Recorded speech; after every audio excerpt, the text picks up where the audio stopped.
I think the Chinese crowd is pretty cool. Hopefully I can get some of the Chinese fans to cheer for us. 第一天我们虽然有些紧张，但我们还是很快速地调整了过来，并且赢下2场比赛。A Cloud9 no primeiro dia jogou muito bem. Eu acho que até agora ela está sendo uma das equipes mais fortes do play-in. Yeah, I think it's becoming pretty clear that we are the best in the group, and I hope, or I can't wait to start preparing for the bracket stage. 179这波是直接一拥而上 ，Sneaky 一个耳闪夹击，漂亮的一套连招，直接刮死了大嘴。Я уверен, что мы сыграем лучше, чем мы сыграли первый день. Мы преодолеем все невзгоды и добьемся победы. 这一波甘比的已经是要去强打，这边直接是被康帝承接下来这个大龙，龙的传人康帝没有让你拿掉这个大龙。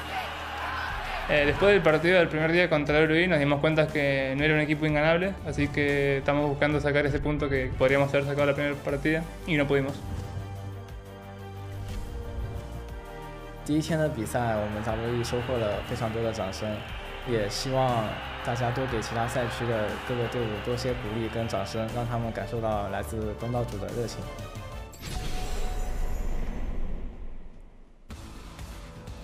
Welcome back to the World's Play-In stage. Last night, Groups A and B gave it their all, and now they'll need to finish strong if they want to promote to the next stage of Worlds. Here you can see the crowd ready in Wuhan to see their favorite teams take to the stage. A little struggle there with the thunder sticks. How'd they light up? Hey, man, we've been there. I've been there. Those things are hard. You have to hit them incredibly hard. Cloud9, though, coming in as well. Looking pretty comfortable, looking pretty confident. We saw yesterday Impact with a big smile as he took down the Direwolves. Team 1, despite some rough losses yesterday, looking comfortable as well. And, of course, the I Heart China sign. Got to give it up for the local crowd as teams, just in general, getting ready for one final day of competition, lecturing the players, ready at any moment. Yeah, Team 1 are just frankly trying to get on the board after it was a very dominant performance on the other side from Cloud9. So it's a kind of a song of fire and ice here there for them. Definitely, and finally, Smoothie and Jensen joking around in good spirits after, like we said, such a dominant performance yesterday. It's kind of hard to not be too focused. And there's West Rice throwback. Saw the West Rice jersey. He joined their coaching staff not too long ago, actually. I know, West Rice, not a name that we expected, but is returning to the coaching staff. Good to see. Hello, everyone. I'm Daniel Dracos. Joining me is, of course, Mark Zimmerman and a special guest, Indiana Frostgrown Black. I prefer her now as Admiral Flowers. I would like to formally change her name as such. Well, I don't want to be a part of that. I have one too, but I'm still gonna keep. No, you're like maybe.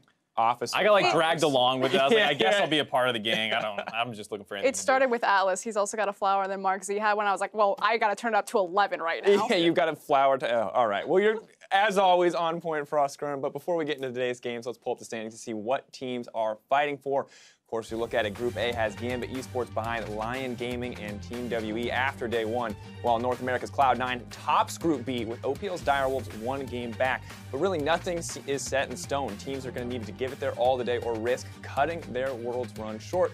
It's hard to deny, though, when you look specifically at Group B and the performances that Cloud9 put up yesterday, that they are looking incredibly dominant here. Yeah, they came into the tournament talking a lot of smack, and they instantly backed that up yesterday with a pair of 30-minute wins. Jensen was, of course, the kind of standout player.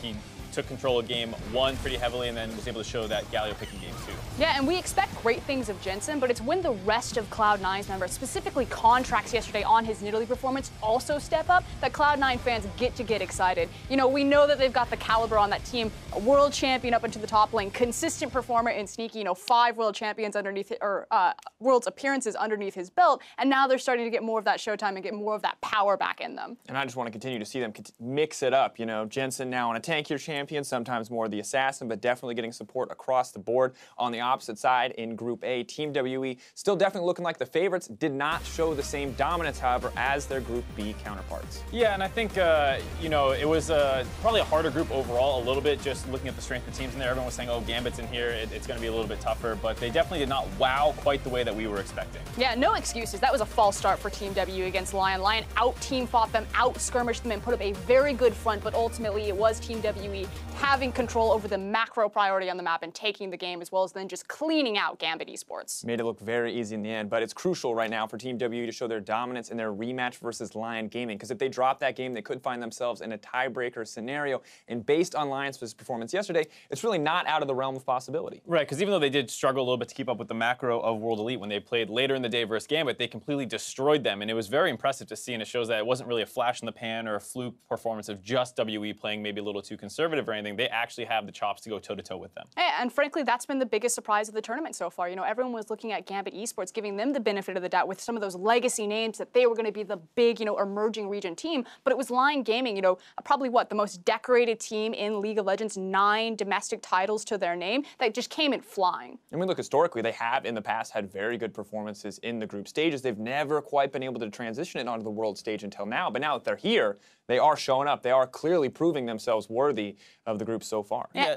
it always feels just like a little short of coming up big at these international tournaments. The wildcard play-ins previously, MSI, they had Gigabyte Marines in the group. It felt like something was just always barely roadblocking them from having that breakout performance. And the thing is they fall back a lot on their individual mechanical talent, specifically in their AD carry White Lotus. He put up huge numbers yesterday, and then their mid laner in Seiya, who just went Super Saiyan. That scatter of the week on Team WE still gives me nightmares. And really, when I looked at that team, I thought, hey, White Lotus is going to be good. The real one that surprised me, though, White Lotus, Seiya, these are guys you know to perform. Adi historically as well, but he had been struggling recently domestically, comes onto the world stage, Lee Sin immediately. Next game, all having impact in the early game as well. It does feel like Lion are showing us something more than they showed even in their regional league. Yeah, I think the Lee Sin game in particular was impressive just because it was a very difficult game to execute in the late game as a Lee Sin. A lot of defensive tools for WE, as well as the carries having mobility. He found Mystic like every single time. Yeah, very impressive to see. Yeah, the Gragas and the Jaina, probably not where a Lee Sin expects to get in, but did make it work. However, we'll see what teams can earn themselves that spot in the play-in stage knockout groups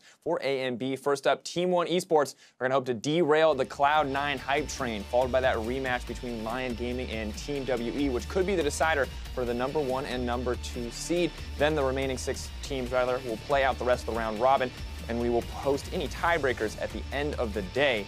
Really, guys, I'm looking most to that game 2, Lion versus WE. I think this is the big one. This is the one that has looked the closest out of all the matches we've seen so far. Probably the most hype one to look at, but I think both game 1 and game 2 today are super important because if the current #1 seeds, Cloud9 and WE, are able to pick up wins, then they are officially on to the bracket stage, not necessarily as the 1 seed, but they're definitely moving on to the play later on in the tournament. Yeah, and that said, it's still about maintaining form. Even if Lion and Team 1 aren't able to upset the power regions necessarily, though Lion has a pretty good shot at it, it's still then, the other teams looking across to them in the groups, that means that they could exit out in 2nd seed, and suddenly they're entering into a very scary best-of-5. Yeah, and that scary best-of-5 is going to be interesting. We haven't even seen Group C and D play yet, so I'm wondering really what the relative strengths are going to be of these other groups, because as we talked about Group B already, so incredibly Cloud9 dominated, where Group A feels much, much closer. And I think that's the thing is, it's hard to say what's going to happen when you head into each group because we were saying, oh, Gambit's probably the second one to watch for in Group A. I don't know where it's Lion, so as you get ready for C and D games coming up tomorrow, you're going to have the same kind of things where you're not sure exactly how it's going to shape out. But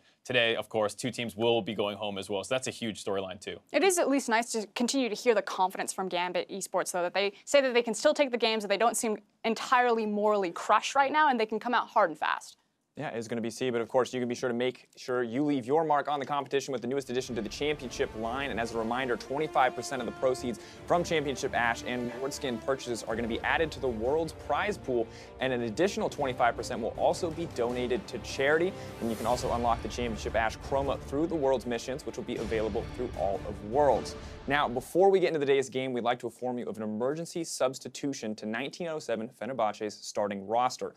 Due to issues acquiring Visa's starting jungler Move will not be able to participate at Worlds, and he's going to be replaced by Vici Gaming's jungler Crash for the remainder of the tournament. Now, for more information on the emergency substitution, you can check out the corresponding article on lolesports.com. You can see the link at the bottom of your screen. But that is enough from us. We have talked plenty about Groups A and B, so let's just get into it. Let's send it over to the casters to take us into Game 1. Hello, everyone. I'm